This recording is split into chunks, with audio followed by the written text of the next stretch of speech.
The man on the face of the $20 bill is the same man who once offered up to 325 times that amount for the return of a runaway enslaved person, including extra bonuses for every 100 lashes inflicted upon that man. He was a master planter who fertilized American soil with Native American bodies and hydrated southern cotton fields with the blood and sweat of free black labor. Such an icon of white supremacy was he that nearly 200 years after launching the violent displacement of 100,000 non-white bodies, a piece of paper with his face on it was all the authorization they needed to suffocate a man to death while the world watched them do it. Big Floyd was murdered by police outside of a grocery store. See, my uncles also operate grocery stores, liquor stores, mini marts, and so on. That whole generation followed a pretty simple formula. You put your heads down, make your money, send your kids to good schools.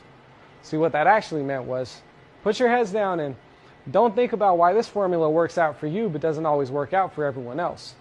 Why you get to own property in this neighborhood but the people who live here can't. Why liquor stores like yours are in every corner but fresh produce and after-school programs are pretty hard to come by.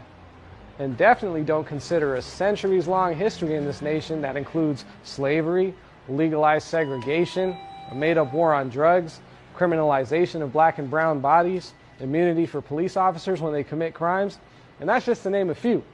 So what do? We put our heads down. We turned those Jacksons into Benjamins and those Benjamins into Benzes.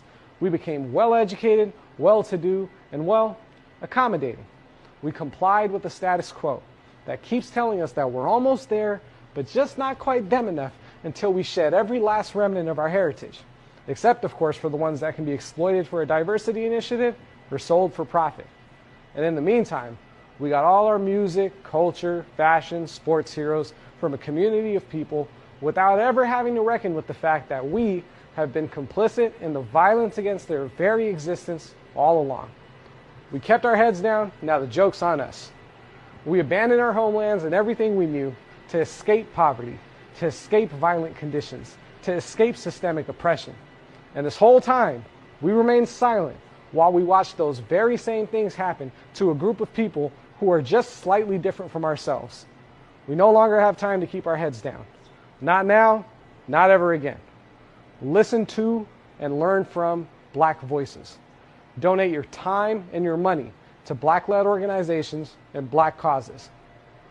Learn and vote in your federal and local elections. And hey, Bollywood, we don't want to hear any of this Black Lives Matter stuff from you unless you're also dealing with the casteism